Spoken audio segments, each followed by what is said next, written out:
about like with the Maryland Medical Cannabis Commission and getting a medical card.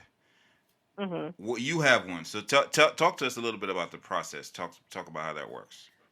Well, I actually went to, I follow this group on Facebook, and they had a special. Mm-hmm. I drove out to, I believe it was Frederick, and it was a particular dispensary that was connected to a doctor's office, and they had a special for veterans. I think it was like $22, and I'm a veteran, so Oh, okay. $22. I went in, I was in the Army for about 6 years or so. But anyway, I went and got my certification to the doctor there. I do have, like I said, I have autoimmune disease. I also have glaucoma. So I pretty much have like four things that they give medical cards for. So I Mm-hmm. was, there was no issue with that. Mm-hmm. And when I first got it a couple of years ago, it was like almost $200, if not $200. So I jumped on that 22 when it was time to renew.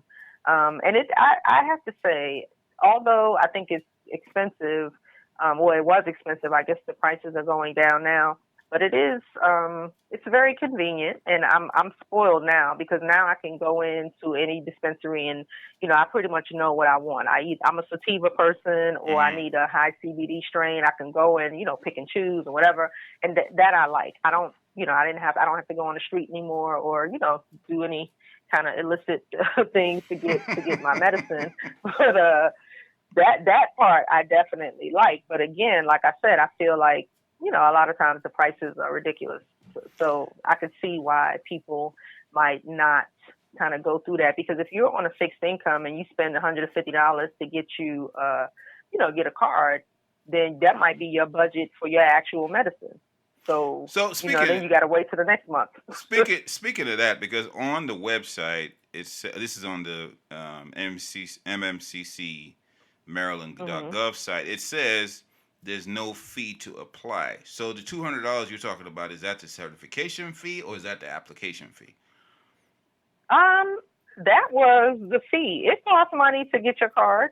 Because it I don't says know why they say. I'm looking at it right now. It says no fee to apply, and once registration is approved, it's valid for 2 years. But they say if you don't actually go to the cannabis dispensary within 120 days of being issued a certificate, then it expires, and you have to basically, or certification, sorry, you got to reapply again. So that's why when I'm hearing you talk about these high fees, I'm just like, okay, well, where is the Well, fee? let me see. It says here. Yeah, the $50, the renewal option is $50 to renew. Hmm. And yeah, So it is it a says it requires. fee through the dispensary, or is this if you No, apply? it's through MMCC. You have to send them your money. Huh. It says right here. It says effective January 1st, 2019. MMCC requires a non-refundable $50 fee when a Ah. patient application is submitted. And also there are there's a company called Grassroots Healing, and they do like registration workshops. Mm-hmm. So they charge you. You pay the $50 to MMCC, and then I guess you also pay the doctor. So they kind of do like a one-stop shopping thing, and that's the type of situation that I went to the first time, Mm-hmm. where it was held at a dispensary, and the doctor that's affiliated with the dispensary wrote the recommendation, and I sent my money to MMCC to register, and that was it. Mm. But there is a fee associated. Now it might not be, like I said, when I started, it was ridiculous. That was, and I think it was a combination fee. Like I said, I think I paid the doctor as well as MMCC, but it was all in one lump sum. Mm-hmm. But now this is now $50, so it's going down. Mm. What do you think about that, Ro? Well, it's interesting. They always play games with these fees. I guess as initially to see how serious are people about getting into it, and also to kind of slow the. This is my perception of it. To slow down the tide of people that are going to rush to this thing until they're prepared to handle it with their infrastructure. Mm-hmm. So so they charge an arm and a leg, kind of slow you down. because they're not ready to be overwhelmed with the response of people who want to get that card, So, but I mean, if the prices are coming down, to me, that's a good sign. Yeah. I mean, the bureaucracies are always slow to respond to the needs of people, no matter where they are. If they can respond at all, they always do so very slowly, and I don't think their response to cannabis is any different.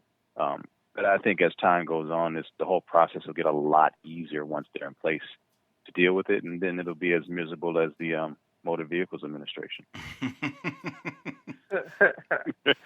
Right. So I've seen that some dispensaries on the MMCC has a list of people that basically you can apply through, and some of them have dispensaries on the list. So when you did yours, did you go directly to the MMCC or did you go through a dispensary?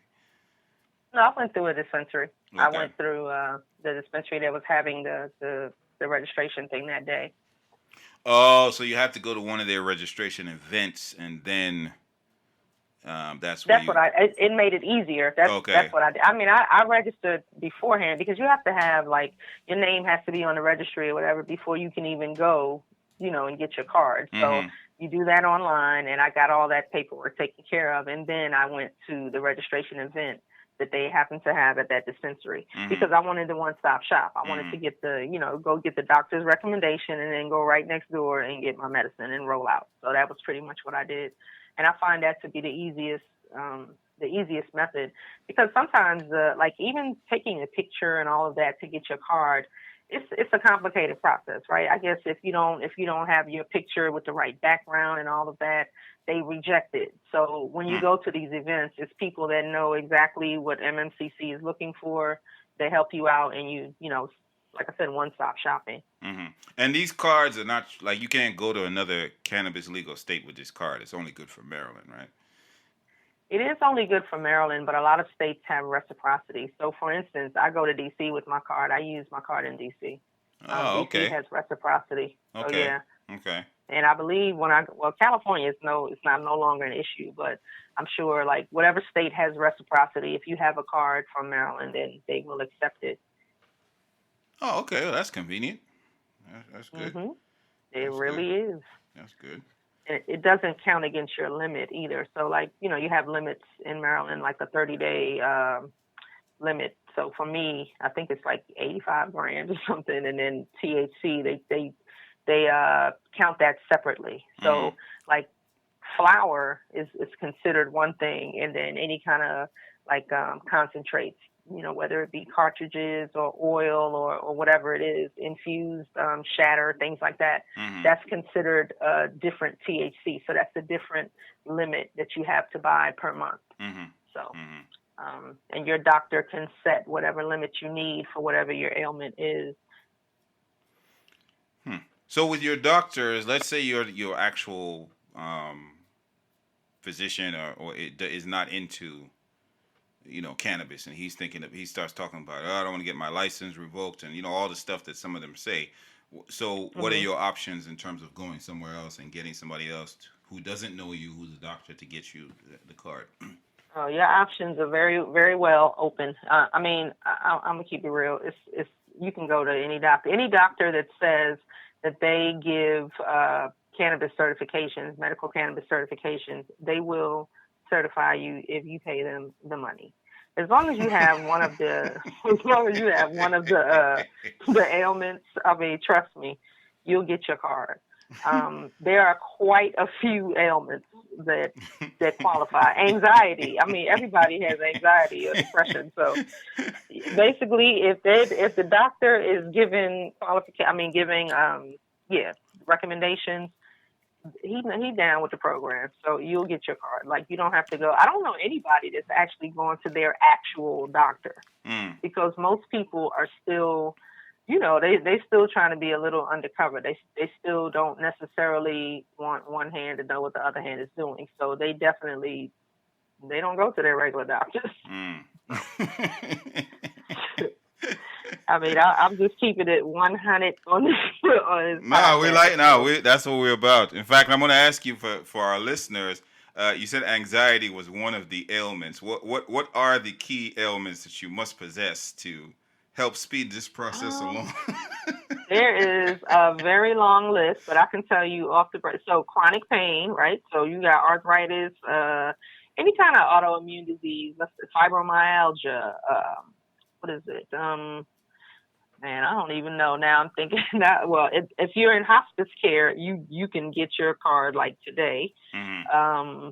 So cancer, AIDS, anything that causes nausea. So like IBS. Mm-hmm.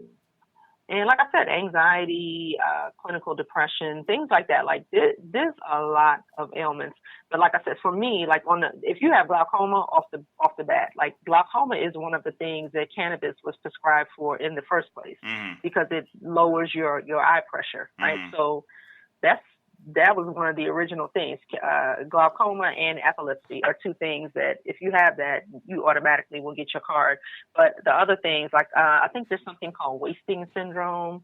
I've heard of that. There are a lot. Mm-hmm. Yeah, Mm-hmm. there are a lot. There are a lot. And it doesn't have to be like, it's not normal stuff. Because I've met a lot of people that have all these like crazy rare neurological diseases. And I'm like, wow. So, and they get prescribed cannabis. Even, I believe sickle cell just got put on the list because of the pain involved with sickle cell. Mm-hmm. So I believe that was added. But yeah, there are quite a few. There are quite a few. You probably don't even have to make anything up.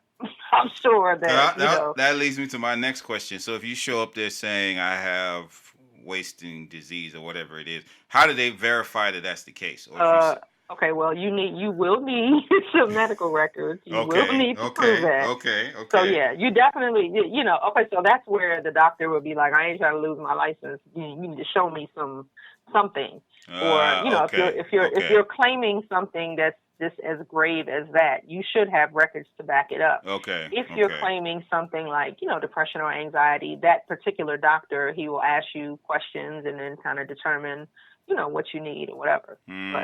Okay. Something like a real, like cancer. So like you should have records to kind of back you up. So,